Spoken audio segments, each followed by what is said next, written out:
Welcome to a commentary on the Yogasutras that is meant for your self-realization. That is meant for you to be pointed back to what you essentially are. So it isn't about the small self, and it is also not about your relative existence. It is meant to help you find your true self, capital S, divine self, to realize what you essentially are. And it's so important to make this distinction for some of you that watch my commentary more regularly. It's maybe boring, but it is still so relevant. Because even many commentaries that you read on the Yoga Sutra or on any scripture, they actually continuously go back to your experience of yourself being this mind body. Whereas actually, most of these scriptures, including the Yoga Sutta, is meant to help you come to know what you are essentially, like your fundamental existence as consciousness. And it's very relevant also because we often think of consciousness, what we actually are. Each one of us is essentially awareness or consciousness. And we think of that as some form of outside object. We don't actually perceive ourselves to be this consciousness. And while each one of you will try to discover themselves in various alleys and ways to become more authentic on this relative level as this mind-body construct, what is still not heard often or not landing or not coming through is that you can also discover yourself on the level of consciousness. This really you have to hear. Like when you now hear these words, you have to know, if you want to, you can also realize yourself being consciousness, being the true self, being the screen, being what is no longer personal, being the boundless awareness. And this really has to land in you to even start on this quest, on this true quest of self-realization, on this true quest of liberation, on this true quest of finding yourself. It has to land to you that even if you have no idea right now, that you hear this. This is possible for you in the same way as you can discover yourself on so many levels. You can also discover yourself being consciousness.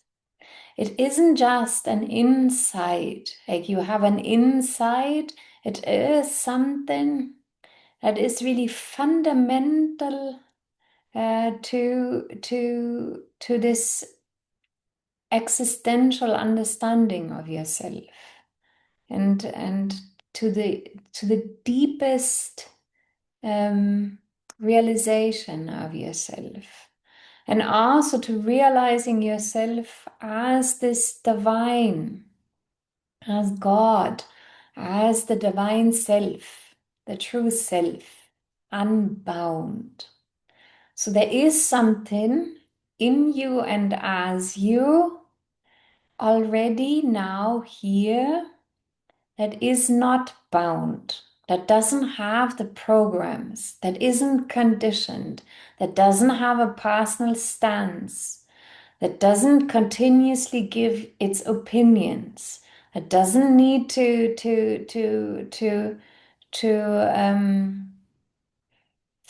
to have a stance.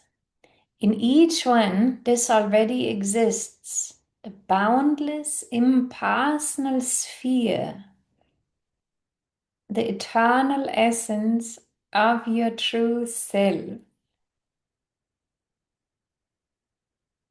And yoga comes out of Sankhya philosophy. It's often called as Sa Ishvara Sankhya. That means Sankhya with Ishvara, with an acknowledgement of your higher or your divine self. Because for many people, to instantly step into God wisdom, into God knowledge, into knowing yourself as consciousness or the divine or God, there is often a first step in which you have some form of relationship to the divine, a relationship to God, a deeply devotional relationship to something higher, something more knowledgeable, something that doesn't seem to have these kind of boundaries and fragmented kind of mental knowledge, but that is something you can rely on, something you can turn to. So yoga has this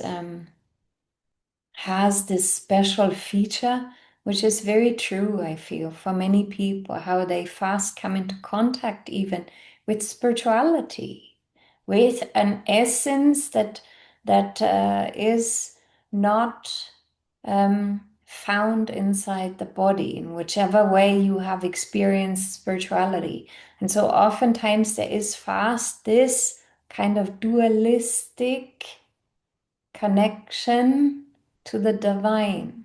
What self-realization is the recognition you are that divine, not just as a mental recognition. Yeah, I am the eternal supreme. No, as the factual essence of what you are. This factual essence doesn't have this personalized stance, so it's not an aggrandizing kind of finding, discovery that you have. Oh, I am, and now this or that, and so this is how I now form my new identity. It is to find what has no identity and is boundless and is not subject to anything. So why do I mention this with some Sankhya? Is we are in the Yogasutra 218, and he is still talking about drishyam, that is the world of appearances, the world of what can be perceived, everything that you perceive. And it is a part of yoga and a part of Sankhya to start understanding there are these two very essential parts. One is consciousness, your essential nature. Again, what you essentially actually are. Consciousness, unbound. And out of this beautiful consciousness comes the world that can be perceived, appearances, everything that can be perceived. But there is a distinction between those two. And this distinction for you to realize yourself, you need to make this distinction, but not just make this distinction mentally. Like, okay, I know there's consciousness, vast, unbound, infinite, and there is this world of appearances, the world that can be perceived, the world that is appearing out of consciousness, to start to actually witness this by witnessing appearances and starting to see, okay, there is this self, what I can actually stay with or stay as, the purity of awareness. And there is all of what is perceivable. That includes sensations. The sensations you feel in your body, they are arising within you as awareness, but they are not essentially awareness. They're just arising within it. And you can witness them. You can witness them coming and going. And in the same way, all that can be perceived, all that the senses actually continuously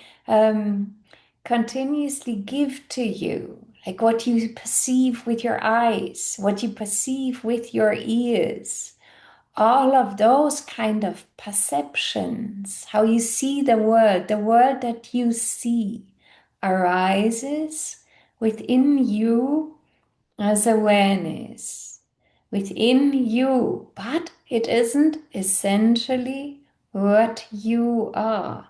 And so one of them, namely you as consciousness or you as awareness, is the nature of what you are. And the other thing, yeah, what is arising as your world, as what is perceivable, is the expression of what you are as consciousness. So there is this distinction between your nature, your fundamental nature, what you can also discover yourself as, and what is the expression of consciousness. And Patanjali started this whole this whole talk about Drishyam, the world of appearances, because he wanted to tell you where does suffering actually lie? What is the suffering about? What does yoga tell us about suffering? Where is the fundamental reason for our suffering? And again, we can go down to a relative level. Where is the fundamental suffering? What's the cause for it?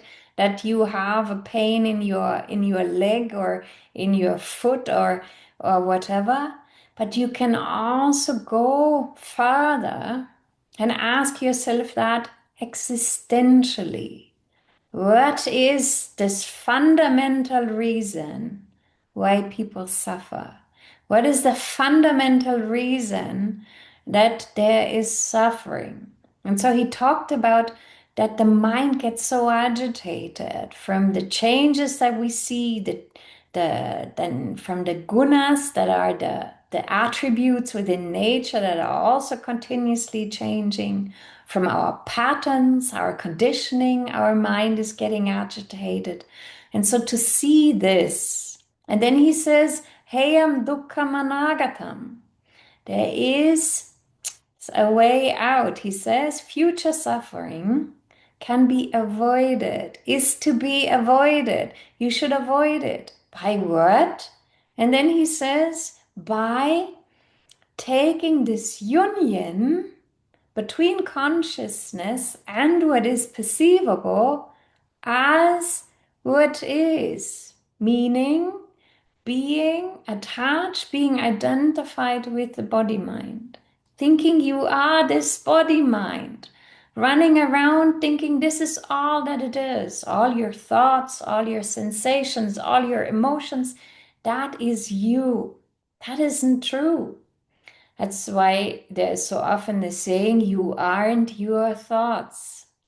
We take this saying to be true, but we never actually investigated what is meant by that. What is meant by that is that your true nature is consciousness, awareness, the purity of awareness, and not an emotion, not a sensation, and not a perception. Those all arise within awareness. So self-realization is about understanding this not just mentally, again, but in your own direct experience of beingness, of abiding as the self, abiding as awareness, witnessing, seeing yourself limitless, and all these kind of things, all these appearances just arise, come and go. This cannot be done by you now thinking about it. It actually needs you to sit as awareness and observe this, witness this, not go down those mind streams, not go into any any thought line, but just stay and drop thoughts and see, oh wow, they all come and go. Perceptions come and go, emotions come and go, sensations come and go. So now in this sutta, he's talking again about the world of appearances, what can be perceived. And there's a massive question that comes from many people on this path, but also in general. Like, if I'm just meant to liberate myself from this whole world, if I'm just meant to not actually identify with any of what I see, what I feel, what I perceive, what I take myself to be, what I take this world to be, why is there the world at all? What's the purpose of it? If I'm just meant to actually recognize myself as consciousness, abide as the self. Why is there the world? What's the whole purpose of this drishyam, of what is perceivable? What is it? I now learned in this Yoga Sutra, and also if I just have had a life, I learned that suffering is inherent in life. So why is it that? Why are we all here? What's the whole, what is it for? Why should I even bother with this planet at all, or this world, or all those appearances? Because they come and go, and I can just witness them. I can just remain detached, the detached witness of all that is arising within me, not bothering at all. And so this sutra first clears up that everything that's perceivable has certain characteristics. So the characteristics of the gunas, the characteristics of the elements. And then he says what this whole show is for. Like, why are we even watching this movie? What's the purpose? And so many people are so hopeful that at the end of the day, the majority of voters goes back to being this character inside of the show, and just remaining as that, having no deeper recollection of what you are. And he says that this whole show, this whole movie, that you are experiencing, this whole world that we see, is there for two reasons.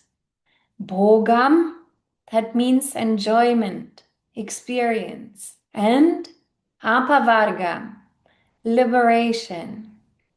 So your soul is here for a distinct relative growth. You know this. You are learning through experience. You are enjoying this life through experience. You have certain things that you have to do here. There's a certain dharma that you usually have.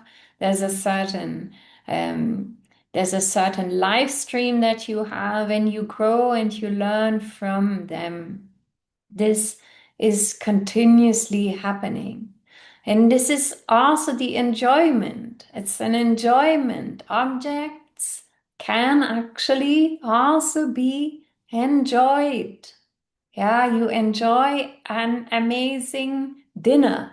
You enjoy your flowers in the garden. I don't know. You enjoy your car. You enjoy whatever it is. It is here also for enjoyment, for experience, for growth, for learning. But ultimately, it is also always here for apavargam, for liberation. And the interesting part about this sutta is also that he says that when he lists all these characteristics of what appearances have, what you can actually also observe, like the different gunas that affect your body, your mind, you can observe, one day you're tired, one day you feel restless, one day you feel really clear in your mind or in your body. Like to see this, to observe this. You can observe the elements being a part of the body, being a part of the greater nature. And you can also, what he also points to, what is the characteristic of all of what is perceivable is also your essential nature, the underlying nature of everything that arises is consciousness. This again can be experienced, seen. You start witnessing everything that is arising, when you start becoming sincere, sitting down, you see that in this spacious essence of what you are, in this spacious awareness, all appearances arise. So they come out of this. Again, there is the distinction between the pure nature of consciousness and those appearances coming out of it. And so the sutta is so nice because it says, okay, you enjoy. And it's asked the question. It's for many people. It's like, I think I want to realize the self. But actually, if I'm very honest with myself, I want to experience this, and I want to experience this, and then I want to experience this, and I still want to experience this. You will actually, it is anyways all done by you as consciousness. And so for many people, they will have to go through all these kind of things first before they can even hear there is something else that's already present that you can discover. And that is your fundamental nature, your true essence, yourself as consciousness. For that, a lot of what you feel that is so necessary to experience has to actually drop, or you have to actually be committed to finding truth more than being committed to all these other endeavors that take up your mind for this relative self. There is a huge, there's a huge sincerity that is necessary for you to actually realize the self. And it's not that experiences will not continue. Obviously, this mind body is still alive and is still going through experiences, but both the quality of how experiences are then valued is very different, and the detachment to experiences, plus much of what you previously thought is so important for your life or for being happy, or what we are usually so invested in. Naturally, after you realize yourself as consciousness, not because you are trying hard, but it is like it is going out. It is sort of falling away. It will drop away by itself. It gets seen from a different lens. And your happiness is also has been found in yourself. And so a lot of it is also simply dropping away. Then it's no longer necessary. It's no longer so important or so strongly invested in as it was before. And many things that seem completely normal for um, for other people, that this is a necessity in my life, is also you are fulfilled. It's very, very different. It doesn't then have the same kind of parameters anymore.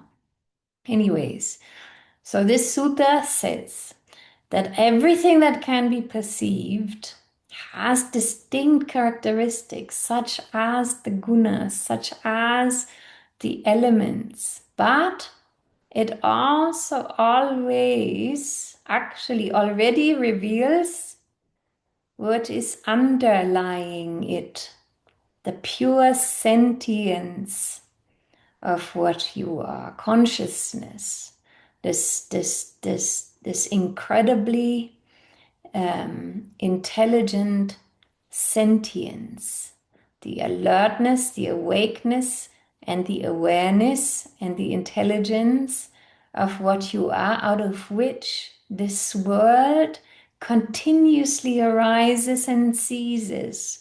Your perceptions, your thoughts, your emotions. And it is this grand orchestra that is perfected by the intelligence that is you, to actually allow yourself, like your character, and everyone else to have those distinct experiences that they wish to have, or you wish to have, in this lifetime. It is all done by itself. It is all orchestrated in a way that each one gets the learning that they want to have on a deeper soul level. Oftentimes the learning isn't so, like straightforward. Like tomorrow you learn something and tomorrow you know this. It's a deeper learning. Oftentimes it's a learning, what is love, for example? What is actually truth? What is fulfillment? What is happiness? What is peace? And so many of these things, they will challenge you. Your experiences will challenge you. They will prompt you in a certain direction to actually find out, this. Your experiences have prompted you to go deeper into those fundamental questions. And the ultimate, again, of all this world that we can perceive, of all that we can experience, is always apavargam. You want to liberate yourself from it. At some point, you can also see it like this on the soul's journey that you are on, with all of your experiences that you're having and all of your learning. You're learning about love, you're learning about truth, you're learning about peace, you're learning about, I don't know, fulfillment, happiness.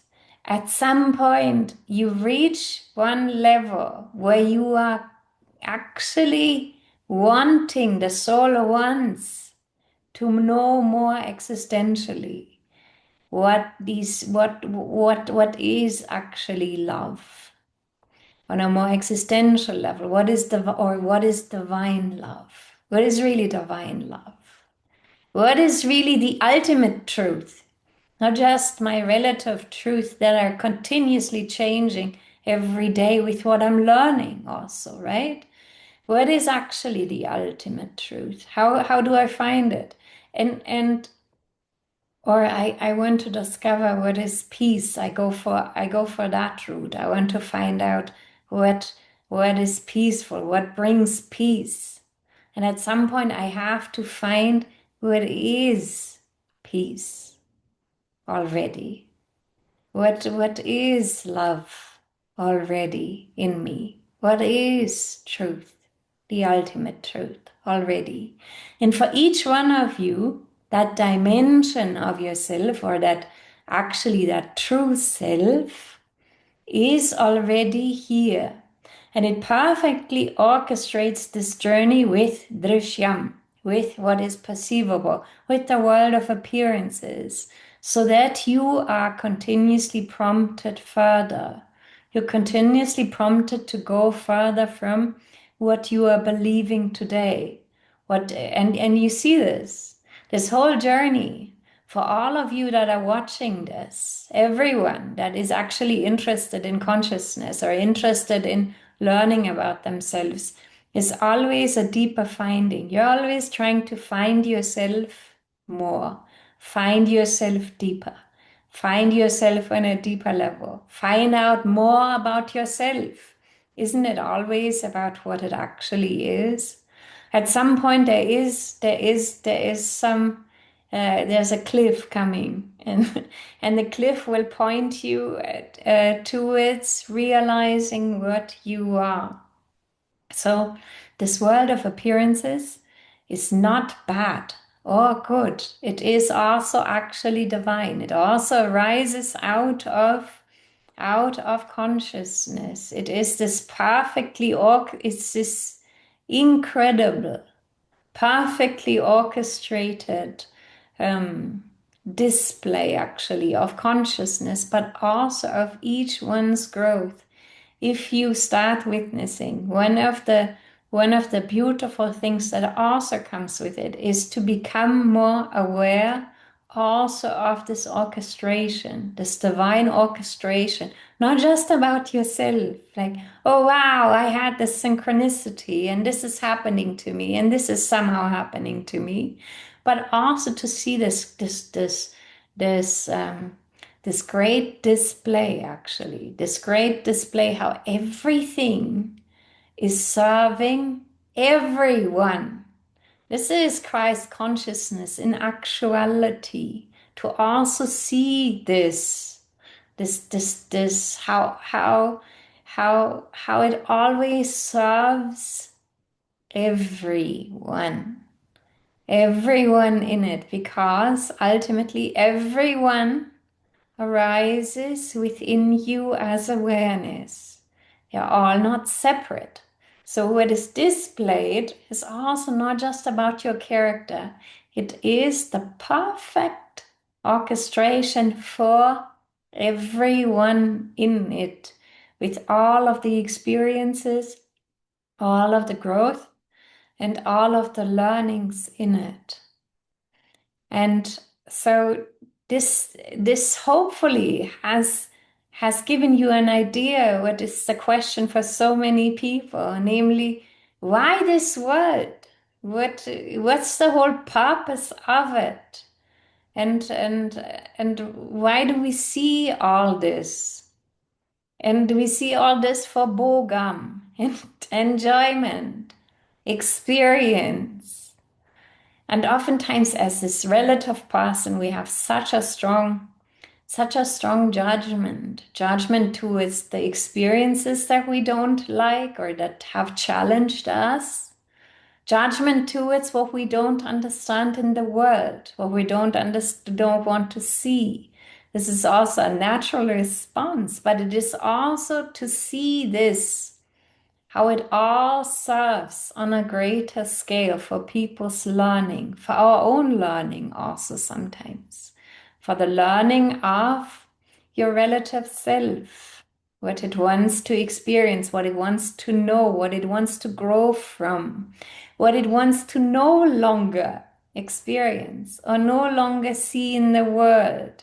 How this can also be an enormous catalyst for your distinct service in the world.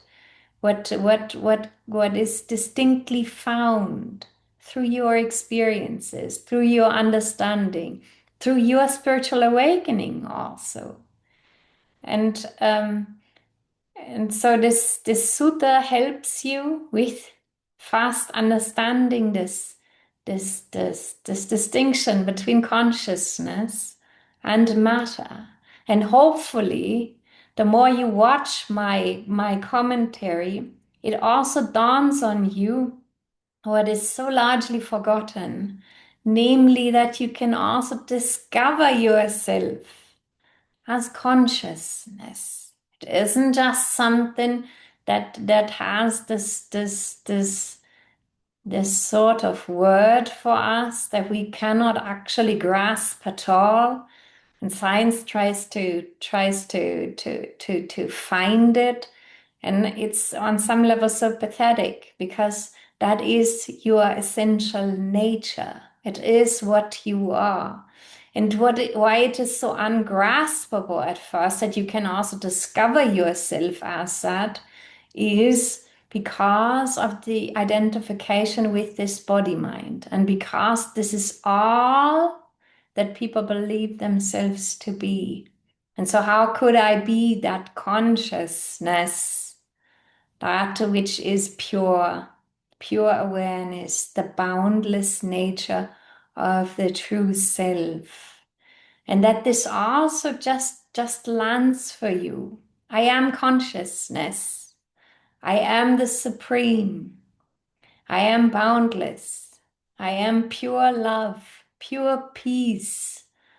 I have no perspective as awareness. I am infinite, limitless.